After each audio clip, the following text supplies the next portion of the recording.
স্প্ল্যানেড থেকে আমি নিয়ে যাব আপনাদের আজকে বিড়লা মন্দির। কীভাবে যাবেন স্প্ল্যানেড থেকে সেটা আমি আপনাদের দেখাবো। আমি বাসে করে যাব আর আপনাদের নিয়ে যাব বিড়লা মন্দির। আমি আপনাদের দেখাবো বাসে করে, আর কীভাবে আসতে পারবেন আমি সেটা পরে বলছি। চলুন আগে বিড়লা মন্দির যাই, তারপর আমি বলছি। স্প্ল্যানেড বাস স্ট্যান্ড, মানে এইখান থেকে আপনারা বাস স্ট্যান্ডের ভেতরে ঢুকে যেতে পারবেন। আমি এসেছি ঠিক মানে কি বলবো, স্প্ল্যানেডের ধর্মতলার মুখ থেকে, মানে বাস স্ট্যান্ডের অপোজিটে মেয়র রোডের দিকে। এই জায়গাটা থেকে আমি বাস ধরবো। উল্টো দিকে হচ্ছে, ওই দিকে হচ্ছে প্রেস ক্লাব। আমি এইখান থেকে বাস ধরবো বালিগঞ্জ ফাঁড়ির উদ্দেশ্যে।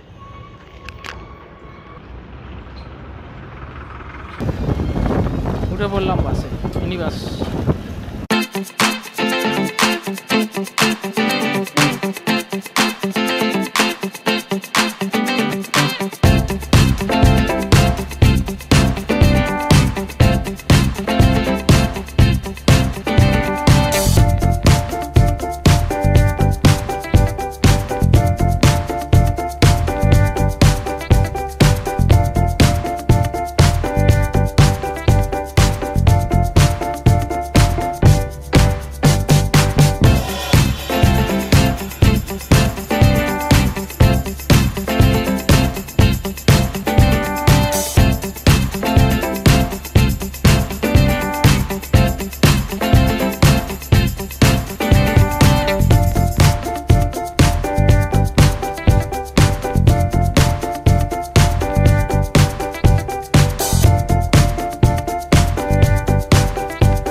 স্প্ল্যানেড থেকে আমি চলে এলাম বিড়লা মন্দির।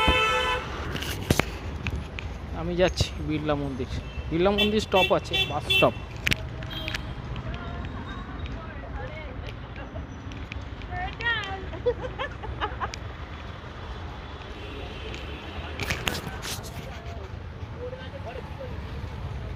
এই হলো বিড়লা মন্দির।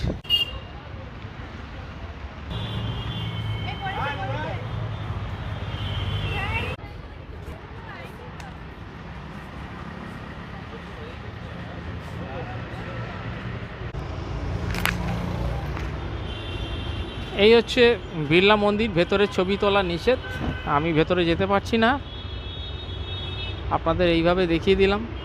ওইদিকে শিবজির, ওই মন্দিরটা শিবজির, এটা হচ্ছে রাধাকৃষ্ণ। আর এই দিকের যে চূড়াটা দেখছেন শেরোয়ালি। আর এর উপরে উঠলে অনেকটাই অনেক রকম অনেক দেবদেবীর মূর্তি আছে, তাই আমি ছবি তুলতে পারলাম না। মন্দিরটি 1996 সালে এটি উদ্বোধন হয়েছিল, 21শে ফেব্রুয়ারি সম্ভবত। তো মন্দিরে মেইনলি রাধা কৃষ্ণর মূর্তি আছে, শিবজির মূর্তি আছে, শেরওয়ালির মূর্তি আছে।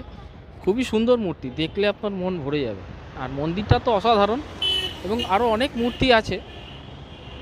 ভেতরে ছবি তোলা নিষেধ, আমি তো ছবি তুলতে পারলাম না, কিন্তু আপনারা আসবেন, এলে সরাসরি আপনারা দেখতে পাবেন। কিভাবে আসবেন আমি বলে দিচ্ছি। মন্দিরটা আরেকবার বাইরে থেকে আমি আপনাদের দেখিয়ে দিচ্ছি, যেহেতু ভেতরে প্রবেশের অনুমতি নেই। আমি এদের অফিসে কথা বলেছিলাম, কিন্তু ওরা বললো আমাদের এখানে ছবি তুলতে দেওয়া হয় না। কিছু করার নেই, আমি বাইরে থেকে দেখে এলাম, মানে বাইরে থেকে দেখাচ্ছি আপনাদের। আমি ভেতরে গেছিলাম, অসাধারণ মূর্তি, মানে এখানে এসে যদি না দেখেন অনেক বড় মিস হয়ে যাবে। যারা বিড়লা মন্দিরে আসতে চান তারা এক্সাইট মোড় থেকে মিনি বাস ধরে নিতে পারেন, একডালিয়াগামী মিনি বাস। বিড়লা মন্দিরের সামনে নামতে পারবেন। পার্ক সার্কাসের দিক থেকেও আপনারা আসতে পারবেন, গড়িয়াহাটের দিক থেকে আসতে পারবেন, বালিগঞ্জ ফাঁড়ির দিক থেকেও আসতে পারবেন। মেট্রোর সুবিধা আমি বলবো যে আপনারা এক্সাইট মোড়ে নেমে যাবেন, যেদিক থেকে আসুন। এক্সাইট মোড় থেকে আপনারা মিনি পেয়ে যাবেন, 109 নম্বর মিনি পেয়ে যাবেন, বা আরও বাস আছে, আপনারা সেই বাসে চলে আসতে পারবেন। মন্দিরটি খোলে হচ্ছে সকাল আপনার 5:30 থেকে 11টা অবধি খোলা থাকে, আর বিকেলে 4:30 থেকে 9টা, এর মধ্যে আসলে পেয়ে যাবেন। এখানে কিছু রুলস লেখা রয়েছে গেটে ঢোকার মুখেই, দেখতে পাচ্ছেন। আপনারা যারা কোনোদিন এই মন্দিরে আসেননি, বিড়লা মন্দিরে, আমি তাদের একবার অনুরোধ করব আপনারা এসে একবার ঘুরে যেতে পারেন। দারুণ দেখতে মূর্তি, যেমন এত সুন্দর মূর্তি, এত সুন্দর দেখতে, মানে আপনারা কল্পনা করতে পারবেন না। মন্দিরটা তো অসাধারণ, যারা আসেননি তারা চলে আসুন। শিয়ালদার দিক থেকে যারা আসবেন তারা ট্রেনে করে যেদিক থেকে আসুন, শিয়ালদার দিক থেকে আপনারা ওখান থেকে বালিগঞ্জ ফাঁড়ির দিকে আসার বাস ধরে নেবেন, তাহলে আপনারা এই বিড়লা মন্দিরের কাছে চলে আসতে পারবেন। মন্দির থেকে বেরিয়ে যদি আপনি বাঁদিকে যান, এই সোজা পার্ক সার্কাস। আর যদি মন্দির থেকে বেরিয়ে ডান দিকে যান, তাহলে আপনারা সোজা বালিগঞ্জ ফাঁড়ি গড়িয়াহাটের দিকে চলে যেতে পারবেন।